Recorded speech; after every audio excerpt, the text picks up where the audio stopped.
Di kilometer 50 itu, para petugas ini tidak menggunakan uniform, tidak menggunakan kendaraan yang berlabelkan institusi apa. Temukan bahwa ada unsur-unsur pelanggaran HAM berat. Atau Pilkada DKI, Ahok itu didukung oleh Presiden, oleh semua menteri, semua kabinet, semua partai besar, semua 9 naga. Nur teori itu harus menang Ahok, siapapun harus menang Ahok. Tapi ternyata faktanya kalah. Kenapa? Karena HRS dengan 212 turun ke lapangan, ke masjid-masjid, ke musala, ke ormas-ormas, maka kemudian kalah Ahok.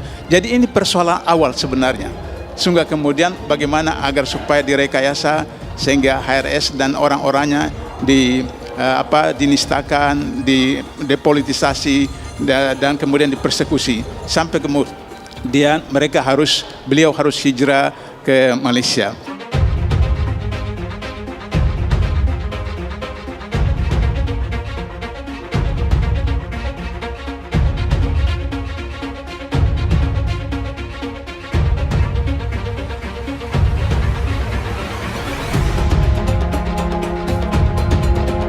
Kedatangannya dipimpin oleh Pak Amin Rais, 7 orang tadi yang datang Pak Amin Rais, itu soal terbunuhnya atau tewasnya 6 laskar FPI, ada ancaman dari Tuhan kalau orang membunuh orang mukmin tanpa hak, maka ancamannya negara jahanam, neraka jahanam. Saya katakan pemerintah terbuka. Kalau ada bukti mana pelanggaran HAM beratnya itu mana, sampaikan sekarang. Atau kalau enggak nanti sampaikan menyusul kepada Presiden. Bukti, bukan keyakinan. Karena kalau keyakinan, kita juga punya keyakinan sendiri-sendiri bahwa peristiwa itu dalangnya si A, si B, si C. Ada bukti itu. Mari, bawa. Kita adili secara terbuka. Yang saya katakan, TP3 bukannya juga sudah diterima oleh Komnas HAM, diminta mana buktinya? Secuil saja. Tidak ada tuh. Ada di berita acaranya bahwa TP3 sudah diterima, tapi tidak ada, hanya mengatakan yakin. Nah, kalau yakin tidak boleh, karena kita punya keyakinan juga. Kenapa? Kok orang mati dijadikan tersangka? 6 laskar itu kan dijadikan tersangka oleh polisi. Itu hanya konstruksi hukum. Yang juga kita bisa baca, ada yang kecewa, ada yang tidak. Dari masyarakat juga begitu, nggak ada fakta yang menunjukkan atau bukti yang menunjukkan siapa yang mulai serangan duluan. Kalau pembelaan diri itu, kalau begini, yang pasti adalah masing-masing pihak punya luapan emosi, iya.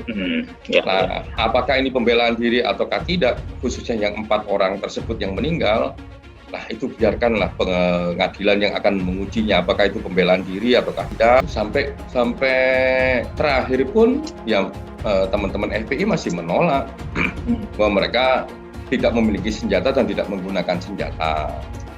Waktu memberikan keterangan kepada kami juga menolak itu. Tapi kan keterangan polisi, keterangannya FPI kan nggak langsung serta-merta kita telan mentah-mentah.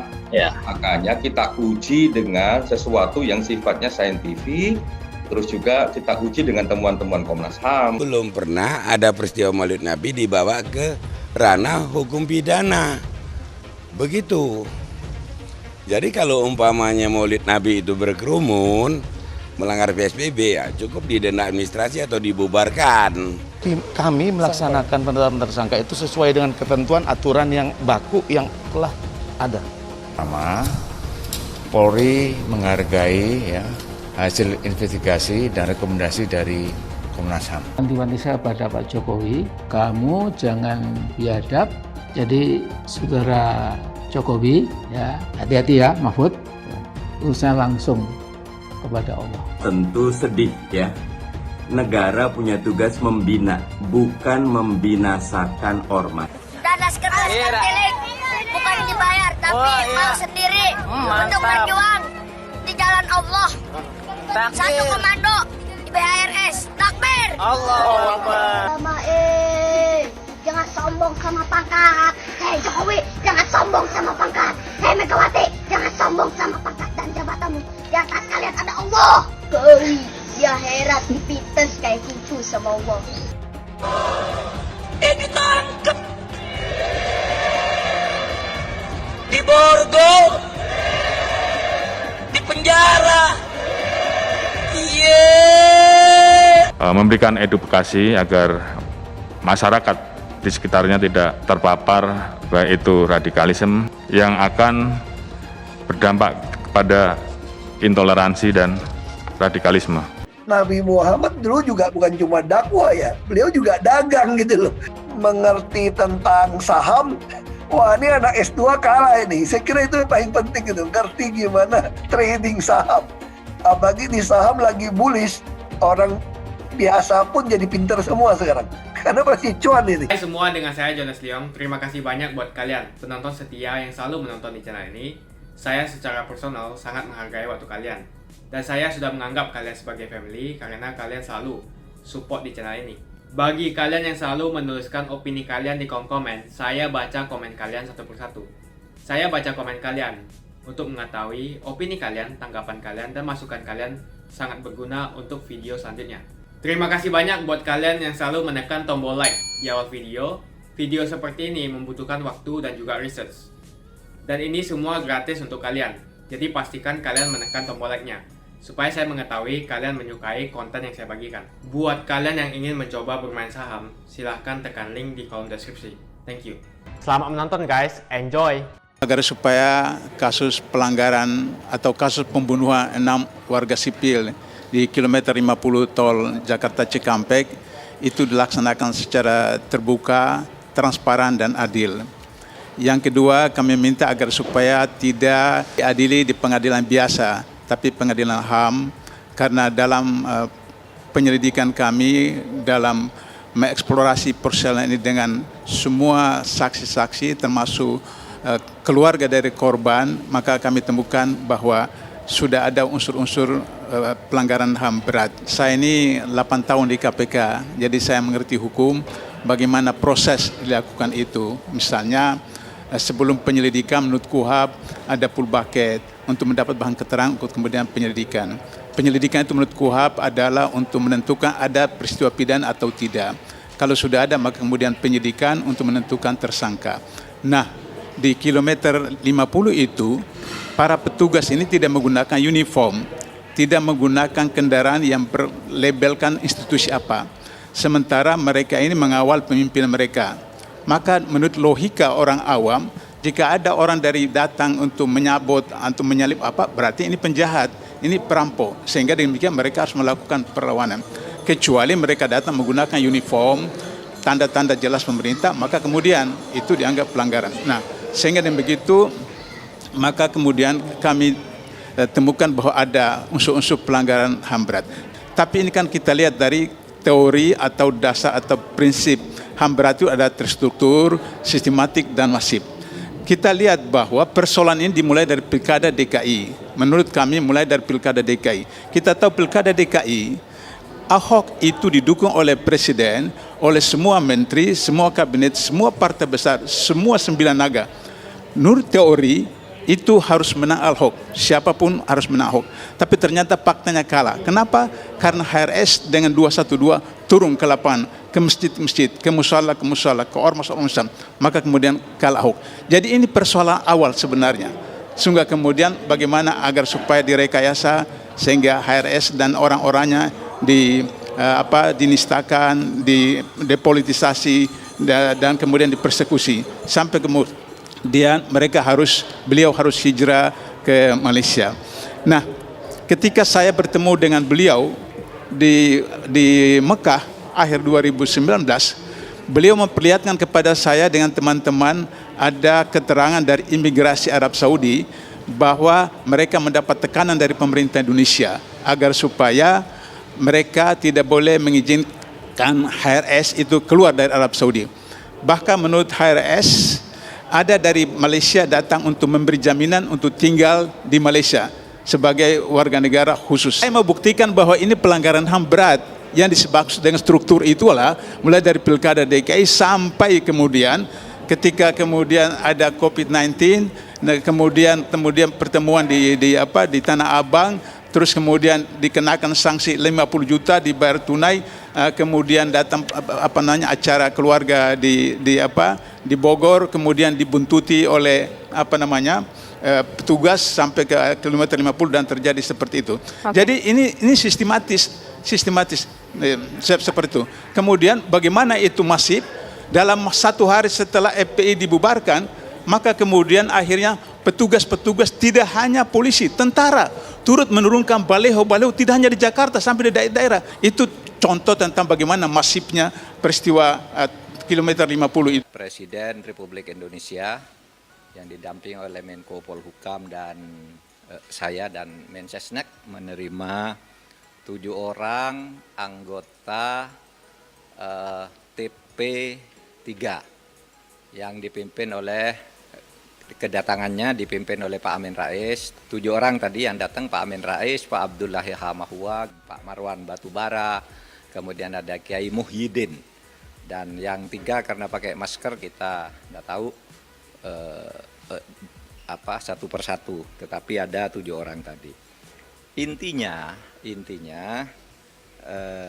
mereka menyampaikan itu soal terbunuhnya atau tewasnya 6 laskar FPI yang itu diurai dalam 2 hal.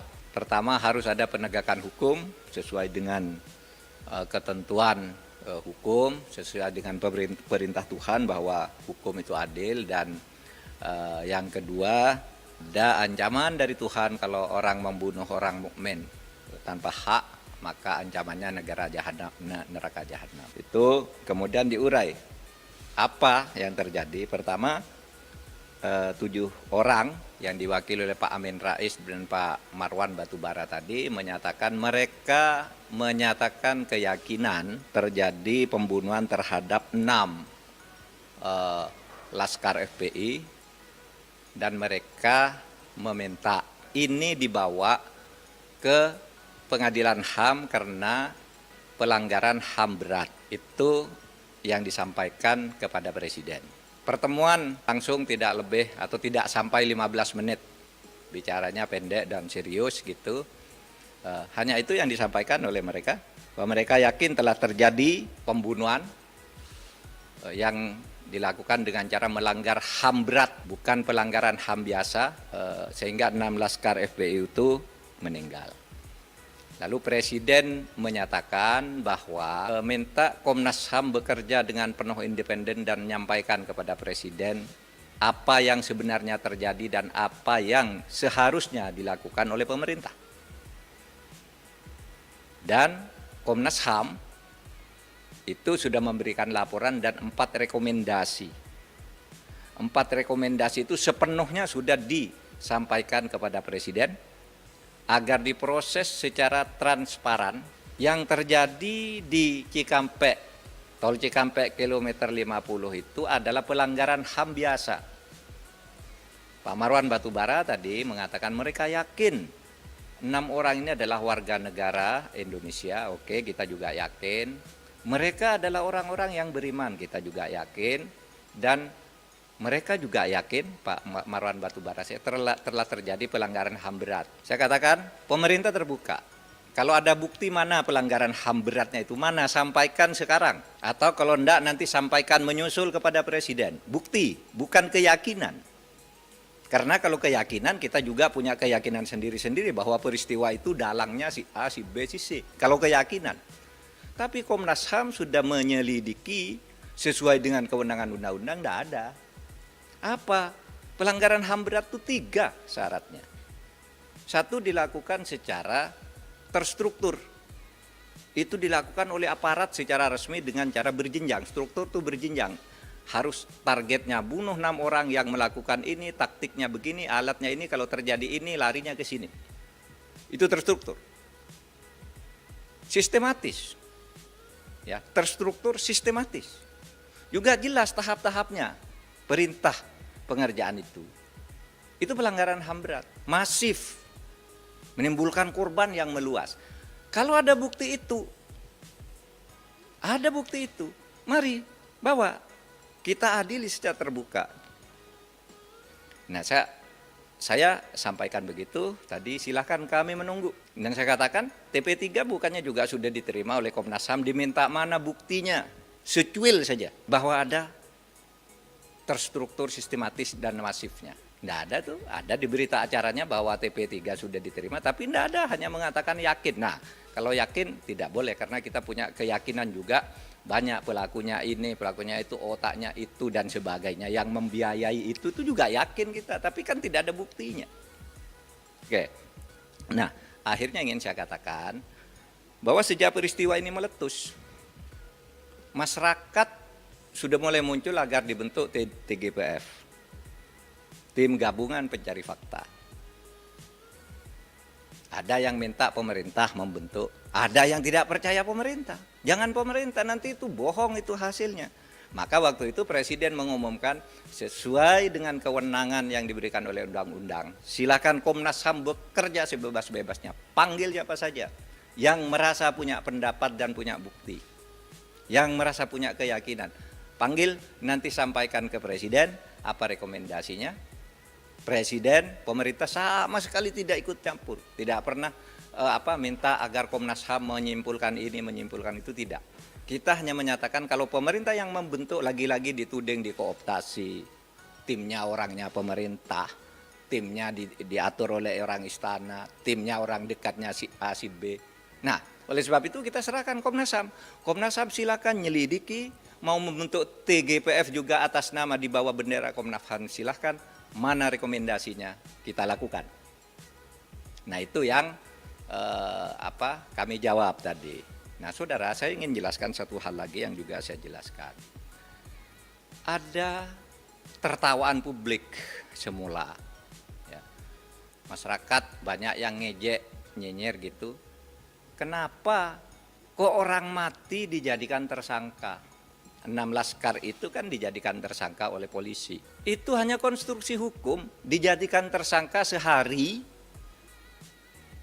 kemudian sesudah itu dinyatakan gugur perkaranya. Karena apa? Karena konstruksi hukum yang dibangun oleh Komnas HAM itu ada orang yang terdiri atau yang bernama Laskar FP itu kemudian itu memancing aparat untuk melakukan tindak kekerasan dan membawa senjata. Ada bukti senjatanya, ada proyektilnya. Bahkan di laporan Komnas HAM itu ada juga nomor telepon orang yang memberi komando. Siapa? Gitu. Nah, oleh karena sekarang 6 orang terbunuh ini yang kemudian menjadi tersangka, dicari pembunuhnya, maka dikonstruksi dulu dia tersangka karena dia memancing aparat untuk melakukan tindak kekerasan dengan membawa senjata. Nah, sesudah itu baru siapa yang membunuh 6 orang ini, yang memancing ini. Nah, baru ketemu 3 orang polisi. Yang ditemukan oleh Komnas HAM itu 3 orang. Nah, sesudah ini ditemukan konstruksi hukumnya, baru 6 orang itu diumumkan oleh polisi, perkaranya gugur. Dalam bahasa yang sering umum disebut SP3, tapi tidak usah SP3. Itu cukup dikatakan perkaranya gugur sesuai dengan ketentuan undang-undang bahwa tersangka yang sudah meninggal perkaranya gugur. Cukup, selesai perkaranya gugur. Lalu siapa yang membunuh 6 orang ini, kita buka di pengadilan. Nah, kita minta ke TP3 atau siapapun yang punya bukti-bukti lain, kemukakan di proses persidangan itu. Sampaikan melalui Komnas HAM kalau ragu terhadap polisi atau kejaksaan, sampaikan di sana. Gitu. Tapi kami melihat yang dari Komnas HAM itu sudah cukup lengkap. Yang juga kita bisa baca, ada yang kecewa, ada yang tidak. Dari masyarakat juga begitu, nggak ada fakta yang menunjukkan atau bukti yang menunjukkan siapa yang mulai serangan duluan. Kami merekomendasikan untuk pengadilan pidana dan tidak berharap, bahkan kami ngasih sinyal keras, jangan hanya untuk urusan internal gitu, tapi ini harus diadili di pengadilan. Kalau pembelaan diri itu, kalau begini, yang pasti adalah masing-masing pihak punya luapan emosi, iya. Nah, apakah ini pembelaan diri ataukah tidak, khususnya yang 4 orang tersebut yang meninggal, nah itu biarkanlah pengadilan yang akan mengujinya, apakah itu pembelaan diri ataukah tidak. Nah itu ya akhirnya kami simpulkan memang ini pelanggaran HAM dan silakan diuji di pengadilan. Sampai terakhir pun ya teman-teman FPI masih menolak bahwa mereka tidak memiliki senjata dan tidak menggunakan senjata. Waktu memberikan keterangan kepada kami juga menolak itu. Tapi kan keterangan polisi, keterangannya FPI kan nggak langsung serta-merta kita telan mentah-mentah. Makanya kita uji dengan sesuatu yang sifatnya saintifik, Terus juga kita uji dengan temuan-temuan Komnas HAM yang juga kita bisa baca. Ada yang kecewa, ada yang tidak. Dari masyarakat juga begitu. Di Komnas HAM berusaha semaksimal mungkin, terutama saya berusaha semaksimal mungkin, karena karakter dasar lembaga Komnas HAM ini adalah karakter dasar lembaga independen. Karakter dasar hak asasi manusia adalah kerjanya independen dan imparsial. Imparsial itu mendengarkan berbagai pihak. Oleh karenanya kalau ada tuduhan, enggak. Kalau kita cermati kemarin sejak awal kita bilang kami dapat informasi ini dari polisi, informasi ini dari FPI, informasi ini dari Jasa Marga, informasi ini dari masyarakat, informasi ini dari ahli, itu semua kita beberin. Nggak ada yang kita tutup-tutupin. Dan itulah cara bekerja imparsialitas. Dan itu menjadi karakter dasar lembaga-lembaga hak asasi manusia. Nggak ada fakta yang menunjukkan atau bukti yang menunjukkan siapa yang mulai serangan duluan. Jadi yang ada adalah indikator yang seperti tadi kita bilang, ada ruang menunggu, terus ada yang melihat petugas ini, petugas itu, ada yang mulai ngomong serempet-serempetan spion, itu ada. Tapi siapa yang memulai, baik yang mulai serempet-serempetan maupun yang memulai tembak dan sebagainya, itu kita tidak menemukan siapa yang memulainya. Itu karena memang kalau tanya begitu pasti masing-masing pihak punya penilaian sendiri-sendiri. Dan itu susah diukur dengan perbandingan yang lain. Bahwa kalau benar nggak ada tembakan di luar pintu tol, clear itu ada. Buktinya apa? Buktinya kami menemukan selongsong peluru dan menemukan, jadi ceritanya itu sederhana. Ketika Komnas HAM awal-awal memulai penyelidikan lapangan, kami mendapatkan sebuah cerita kok nggak logis gitu, kok dikatakan ini keras, situasinya diceritakan kepada kami di luar tol itu kok biasa-biasa saja, landai gitu. Di titik itulah kami keliling dan sebagainya berkali-kali, terus pada akhirnya kami meyakini bahwa di titik ini ada sesuatu. Makanya kami menurunkan tim lebih banyak, termasuk juga bawa metal detektor, kami telusuri jalan kaki, ya ada yang nemu, ada yang enggak, akhirnya nemu beberapa proyektil tersebut. Kami merekomendasikan untuk pengadilan pidana dan tidak berharap, bahkan kami ngasih sinyal keras, jangan hanya untuk urusan internal gitu, tapi ini harus diadili di pengadilan. Nah kalau ditanya apakah ada rantai komando, ada perintah dan sebagainya, sepertinya dengan dengan fakta yang kami temukan, dengan rekonstruksi, dengan voice note dan sebagainya, termasuk juga dengan diskusi kami dengan ahli psikologi forensik, ya ini kejadian di lapangan yang bisa jadi masing-masing pihak memiliki satu tingkat emosi yang juga tinggi. Gitu. Kalau kita lihat misalkan apakah ada perintah dan sebagainya, ini juga sempat kita diskusikan, kalau ada perintah, kenapa enggak di titik-titik yang lain yang lebih potensial untuk melakukan eksekusi, misalnya begitu. Kalau pembelaan diri itu, kalau begini, yang pasti adalah masing-masing pihak punya luapan emosi, Nah, apakah ini pembelaan diri ataukah tidak, khususnya yang 4 orang tersebut yang meninggal, nah itu biarkanlah pengadilan yang akan mengujinya, apakah itu pembelaan diri ataukah tidak. Nah itu ya akhirnya kami simpulkan memang ini pelanggaran HAM dan silakan diuji di pengadilan. Kalau soal fakta sebenarnya masing-masing kasus punya karakter, punya kesusahan dan kemudahan masing-masing. Ya landai aja sebenarnya, cuman yang paling berat di kasus FPI ini, di kasus Kerawang ini adalah opini publik gitu ya. Yang publik sudah beropini ngalor ngidul. Sejak awal itu ada yang percaya Komnas HAM, ada yang tidak percaya Komnas HAM, sampai terakhir pun ya teman-teman FPI masih menolak bahwa mereka tidak memiliki senjata dan tidak menggunakan senjata. Waktu memberikan keterangan kepada kami juga menolak itu. Tapi kan keterangan polisi, keterangannya FPI kan nggak langsung serta-merta kita telan mentah-mentah. Makanya kita uji dengan sesuatu yang sifatnya saintifik, terus juga kita uji dengan temuan-temuan Komnas HAM. Oleh karenanya ketika Komnas HAM menemukan proyektil peluru, selongsong, serpihan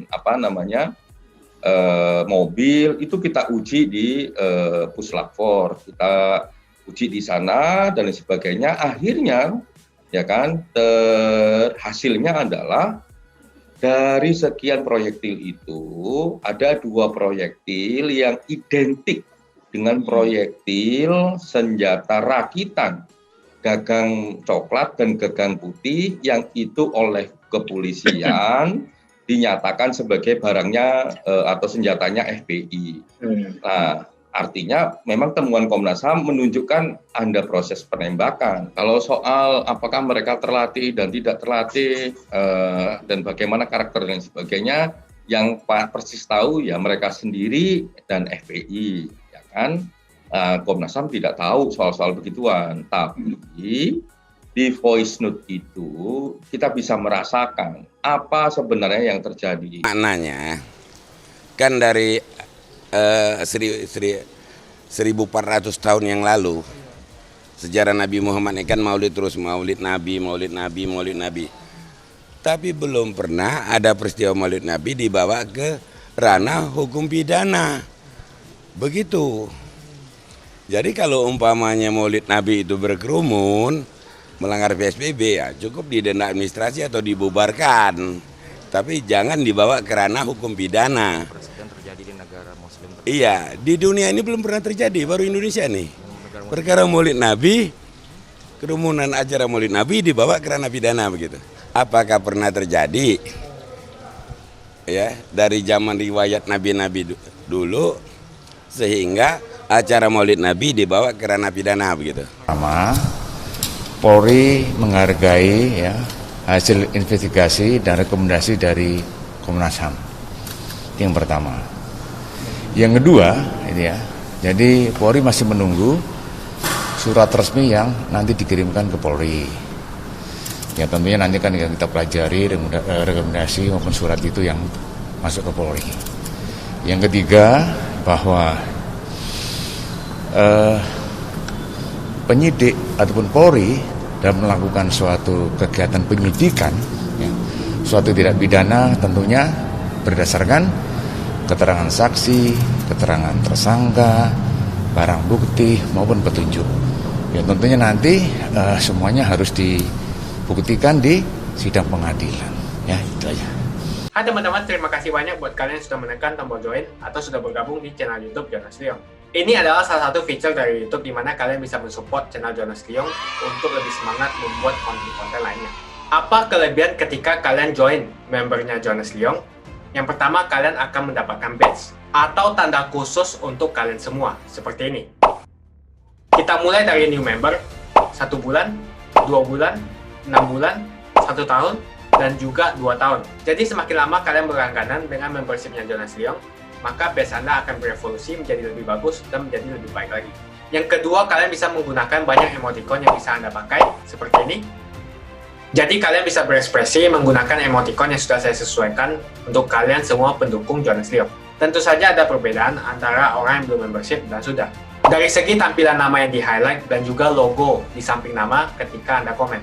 Dan juga komen kalian akan lebih sering saya reply dan juga akan saya pin atau feature di setiap video. Buat kalian yang tidak bisa ikutan atau bergabung membership, tidak masalah.